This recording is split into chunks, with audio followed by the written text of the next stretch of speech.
Welcome back, everybody, to another episode of Badger Pack Sports. Today, we're going to be getting into a nice little three-round mock draft for the Green Bay Packers. Joined, as always, by my co-host, Justin Legal. Justin, how's it going? Loving the energy. Mock draft 2.0. Yeah, We did an episode, was that 2 weeks ago now, Robbie? Or a week yeah, I ago? think two The weeks ago. days are combining. Yep. We've put the college basketball season in the rearview mirror. We are now ready, full steam ahead. We had free agency just closed the NFL. The Yep. draft is coming to town to Green Bay in about a month. So what better time than to do a mock draft for our Green Bay Packers? Oh yeah, nice little three-round mock draft. Definitely excited to get this thing fired up. We send mock drafts back and forth, all the time. Most of the time using the PFF mock draft simulator that you got fired up here. So, we kind of know about what's around there, but always interesting to see what's there and kind of talk about it. And as always, for those that are new to the show, PFF, just pop it in your Google search bar. You can do 3 rounds for free without an account, which is what Robbie and I are going to do today. And you can pick the team you want. And for us being Packer fans, we're going to pick them. And there's no trades. Perhaps we may, as the draft gets closer, we may look at using another draft simulator tool to do some trades and see what potential there is. So drop some thoughts in the comments if you'd like to see an episode like that. We'd love to do that. Maybe do a full 7 rounder as the draft gets closer. But for today's episode, we're just going to do Packers 3 rounds, and we're going to let it rip here.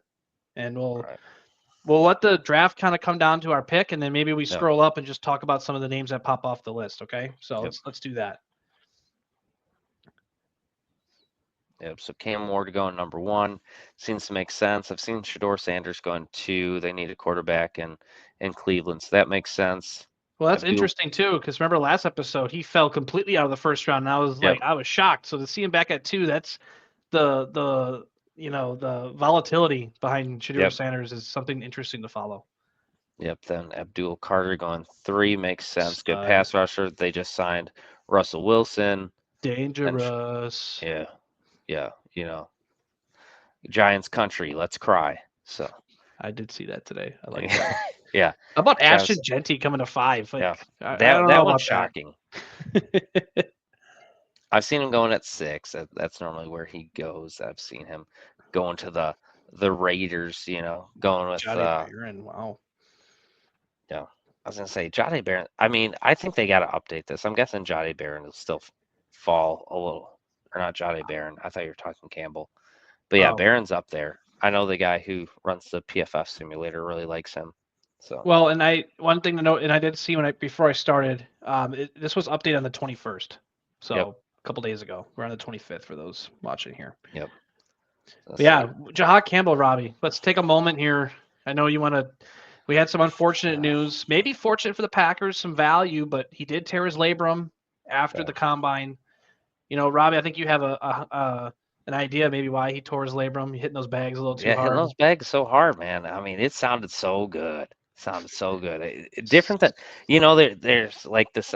They talk about in like baseball that like sometimes it just sounds different when it hits the mitt. That's kind of how it sounded when he was hitting those bags. So Well, 6 to 9 month recovery. Some yeah, people might be spooked by that. Remember, Packers are picking 23. That area of the yeah, draft is where we have to find value, and we've had enough. We have had yep, a lot of chatter on Jahad Campbell, a guy I have circled to maybe yep, be there at 23. So I'm surprised to see him come there. Tet McMillan, we've seen him everywhere from the top yep, 6 to falling to the end of the first, and now they have him go to yep. Dallas at 12. Matthew Golden at 17. That's one of my guys that I like. That's your So boy. 17. It's kind of surprising that they would have the Bengals take them, seeing as they just re-signed T. Higgins Higgins. and So I don't know if that and makes sense. Chase. Yeah. Well, hey, so we're at 23. Yep. Here are the names on the board. Okay. I'm going to talk about the first guy, Luther Burden. I've gotten a lot of hate from a lot of fellow Packer fans on my love for Luther Burden. I think he's a guy that under LaFleur's offense, I think he's got to be in the right scheme to make an impact. He is a smaller guy, more of a slot guy at 5'11", 208, but he's somebody that can return punts, kicks, I don't want to use the word gadget guy because that gets a negative Yeah. connotation. I think he's more than a gadget person, but somebody that has explosion off the ball and I think as someone under LaFleur's scheme and with motion and play action and kind of attacking zone defenses, I can see him being a guy, um, being a solid asset to the team. On the offensive side, Yep. he was a lock first rounder for a while, and we've started to see him slip. I think a lot of teams are saying from a Yep. character mindset standpoint. I don't know enough about him. I just think he's an interesting and intriguing weapon. Yeah. Well, I know he's from East St. Louis, and those East St. Louis boys, they get a bad rap. We got a buddy who's from that area, and so he loves his East St. Louis boys. So maybe he's just got that dog in him, and then some people can't are scared of dogs. That's all. I mean, that's there. And looking at his production, 2023 had a solid campaign. I think that's what rose his stock, and people were buying Luther Burns stock. And then 24 definitely noticed a dip. And I think there were some issues on the offensive side last year too, quarterback Yep. play and other elements out of his control. But that's one guy that's might be here on the board. Is Yep. there other names you want to look at? Last draft we did James Pierce Jr. Yeah, James Pierce Jr. So I think we've talked about him already. But what are some other names here we could be looking at? I mean, you got Derek Harmon down there, defensive lineman from Oregon. I think he's kind of a safe pick to kind of look at there. And then I think Josh Simmons, the tackle, from Ohio State. Uh, he was a guy who was going earlier in drafts, and I think it's like it would just be a Packer pick to still get a lineman with Walker and everything like that. They just signed a guard, but it's like it's like you want to make sure that offensive line is strong. And so I think that could definitely be something that they still end up doing there, or even going with Kelvin Banks. It's like I wouldn't be shocked for them still to take another guy, even with Morgan last year. See, if we didn't sign Banks in free agency from San Yeah, Francisco, I would be much more aligned to that. I just feel like with us taking early draft capital on Jordan Morgan last year, with us paying big money, free agent money to Banks, I'd be surprised if we. I almost, yeah, you mentioned Derek Harmon. That's a guy I'm looking at for me yeah, because you're looking at a guy like Kenny Clark who's getting older, who's yeah, expensive. Packers may want to look to unload him. We lost T.J. Slayton. I yeah, think there's some holes there, and I think Derek Harmon makes a ton of sense here. You're looking at his yeah, his frame, 6'5", 310, very solid guy. Is he going to jump off the screen at you? I don't think so, but he's a guy that I think has a high motor, yeah, someone that can help stuff the run. We had some luck with Oregon guys last year. A little Evan Williams, maybe he's got a yeah. little insight in Derek Harmon for the team, but this is the guy I would pick. And you mentioned Yep, safe pick. I think this is one that makes a lot of sense with how the roster is constructed now and looking ahead too. yep. No, I say we lock that pick in because I think that one's making the most sense for me. Yeah. And again, that would be another year of no first round receiver. Yeah, And you know what? The game is won and lost in the trenches. And I yep, think fans need to understand the flashy weapons you can find and get outside of, the first round. yeah. Ooh, But pick this looks. 54. Ooh, this is gonna be tough for me. Siobhan Revel's a guy who had a lot of first round hype going into the year. Just kind of a big corner there. I don't know if they got his measurements there, like 6'3", 193. 6'3", Yeah. 193. I mean, the problem is just didn't go against great competition, and you really wish you would have been able to see him play this year towards ACL. So, but Yeah, it's that 3 games in 24 spooks me. But they're saying that he would be ready to go by training camp, which yeah, is nice. It's not like it's a freshly torn one.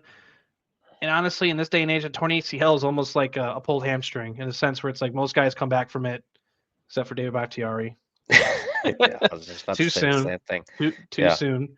But yeah, he's a guy that's very interesting. yeah. I don't have his 40 time or anything in front of me, and I know he obviously hasn't ran one in a Yeah, while. he hasn't ran it. He was on Bruce Feldman's freaks list, so he's supposed to be able to run pretty fast. And Okay. so that was the big thing about him. So I think he's definitely got the size and speed. Carson Schlesinger right below that. I know there's some people that got really good hype on him as far as a linebacker. He's kind of a smaller guy. I feel like it's like he's kind of similar with Edgerrin Cooper. Edgerrin Cooper is actually still a little bit bigger, but I mean it's just that speed just to be able to flow to the ball there.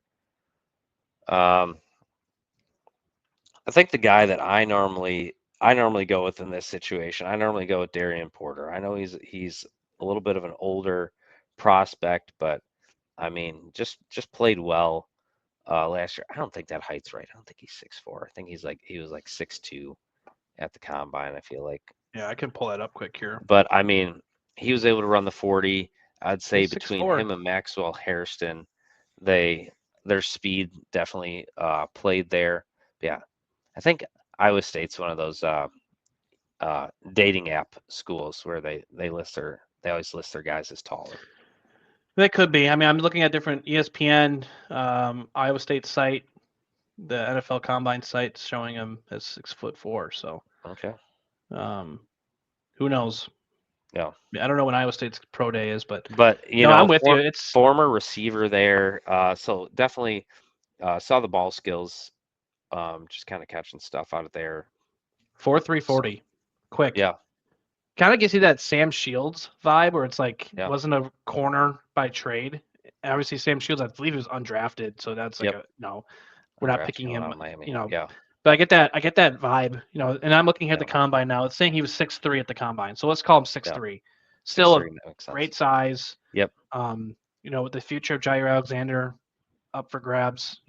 yep, Again, the age thing is definitely something that Goody yeah. tends to stay away from historically, but Devontae Wyatt was older though, so I think I could yeah, see him. And like I said, it's unfortunately it's this NIL yep, portal era that's doing this to the kids. So yeah. I I guess I I would lock can't him really in. call them kids when they're 24.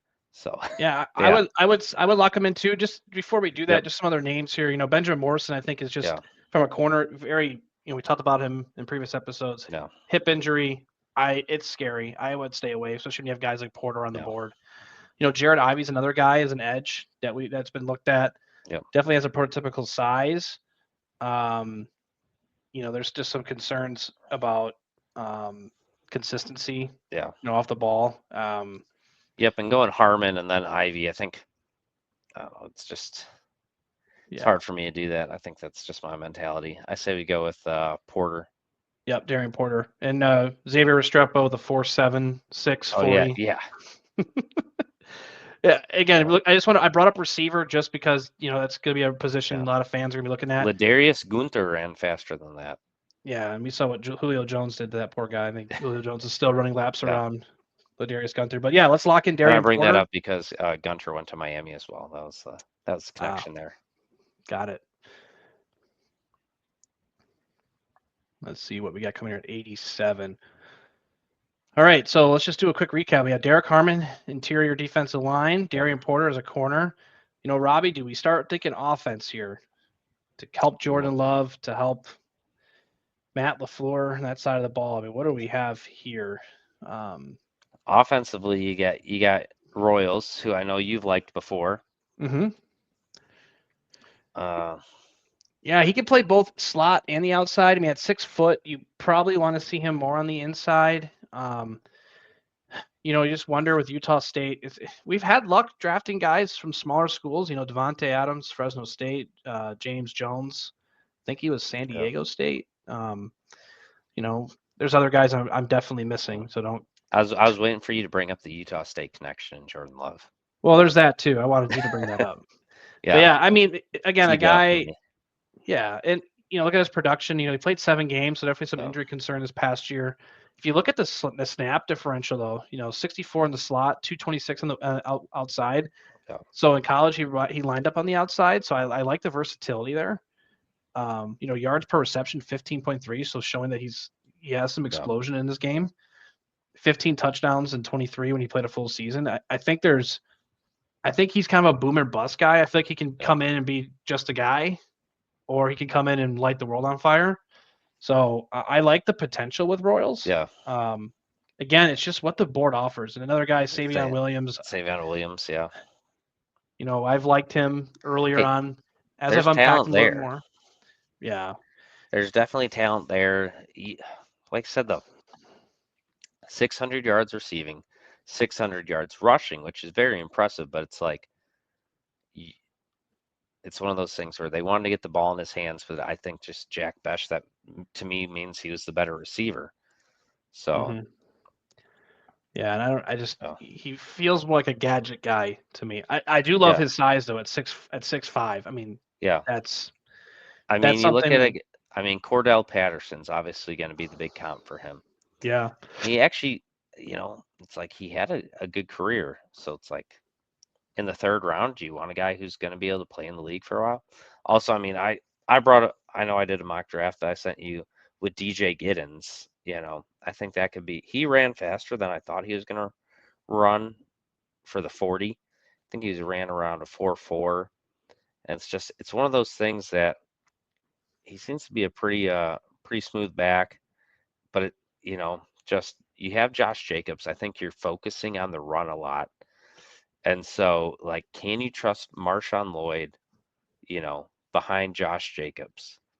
And so I guess that's going to be the big question there for me. And it's like, I know everyone's going to be like, you can't take a running back this early, but I don't know. I guess if he's talented, and it's like you can't guarantee that Josh Jacobs stays healthy. Running back is still a very volatile position. Yeah, I mean, overall, his health, I mean, 12, 13, 14 games, you don't see a big dip in availability. I Yep. wonder a little bit, 22 didn't have a lot of carries, so I think he's probably got a lot of tread on the tires left too. I don't hate the idea of getting a running back. The more you've kind of talked about this yesterday, and I've kind of had time to think about it. Um, I know we got is Brooks and Wilson coming back. I haven't followed that closely enough. Yeah, I can't I thought recall. Wilson might be gone. I think Brooks is back, but Yeah, I have and to they're not double wow check it. guys. I No, mean, Wilson. They both were solid. I felt like last year when Jacobs needed a breather, we felt pretty confident in the guys we had in the room. And with Lloyd, I mean, I saw some pictures of him training and getting back ready to go for the season, and that looks no, promising. But we have to see the health, right? yeah. And um, but Robbie, I'm gonna give you the freedom here. As Ooh, the Badger Pack Sports draft guru, I'm gonna support whatever pick you want to make here, and put a lot of our ooh. fans are counting on you here on round three. What would you go with here? I was gonna say, scroll down just a quick second. Yeah. See if there's any weird ones that I want. No, I'm gonna go DJ Giddens. I'll make it. I'll leave that for the comments to get my hate there. Yes. We'll let the DJ get in haters come out. I ju- I just I know they'll be there, but it's like I can't trust somebody that I didn't see play last year. And I think when you move to a system that is going to be more based on running backs, it's like I think it makes sense to, you know, put talent at that position and see who the best person is. Well, and especially too, I think we like to think that the Packers are like the Aaron Rodgers era where we throw the ball 45 times a game and Yep. spread the team out. But it's like LaFleur made it clear last year that we're a run heavy team. We're going to run the football first. Some people may say, "Oh, that's because he doesn't trust Jordan Love, or we don't have he doesn't have faith in him." It's like I don't think that's the case. I think that's just 2025 NFL. Like a lot of those, like Shanahan offense, the McVay offense, they all predicate themselves on the run. Yep. So you can't have enough guys in the backfield. I think Giddens could be a solid piece behind Jacobs, and um, I think if people kind of take a step back and think about it a little bit, they may like the idea of getting a bag in the third round Yep. if a guy like DJ's there. No, if DJ Giddens does well and like if Lloyd does well, okay, that's fine. It's like you got three good running backs. That's an okay problem to have because I feel like it's been a struggle sometimes to have two good running backs on this team. Yeah, and obviously we only did 3 rounds today. We did not touch the big position that everyone's sensitive about as receiver. And there's a Yep. lot of guys, and I guess not to put you on the spot, but some receivers that you could see. I'll give you a name is Ty Felton from Maryland. I think Yeah. folks need to look at him. He was a Big Ten. I want to Yeah. say he was the yardage leader under Yeah. a pretty poor offense. I mean, obviously Billy Edwards Jr. is coming to our Badgers this year, so I don't want to say it's Yep. that poor, but I think Ty Felton's a name to look for. I don't know if there's another Yep. name that you want to throw out there. No, I was just gonna say just another name to throw out there. Let's see, wide receiver, wide receiver. I feel Ricky White out of UNLV, Yeah. part of the Yep. go-go offense. Just had some good speed there. Kyle Williams, I think, out of Washington State. Washington State. Yep. So I think there's still some guys. What is it? Isaiah Badger. I know some people have been talking about him out of Wisconsin, and then Florida. Florida. Yep, Chimere Florida. DK too. Chimere Yeah. DK. That was where I was going next, and that's what threw me off. Chimere DK, who was from Wisconsin, then transferred to Florida there. So So moral of the story for those watching is there are receivers out there yep, that the Packers can draft outside of the third round or past the third round. So I'm sure if a Jaden Higgins fell to us at 54 Yep. from Iowa State, we'd be ecstatic, or like Iowa Manor, we'd be ecstatic. Yep. But it's And also how the board. we don't have trades open here, so this is Correct. literally just how the board's falling. This is the free trial, free 99 mock draft 2.0. Yeah. So yeah, I would honestly, I'd be okay with this draft. I wouldn't look too much at the PFF grades. Those kind of mean nothing in my opinion. I agree. Yeah, I mean, I think it would be. I don't think it'd be a very sexy draft if this was what we did, but I think it'd be very effective. Yep, I agree. So thank you everybody for watching this mock draft. Feel free to drop into those comments. Let us know what you think, what you would have done there. Give me my DJ Giddens hate, and tune in next time for the next mock draft. I think we might be dropping a full 32 team first round mock draft next. So tune in for that. Thanks.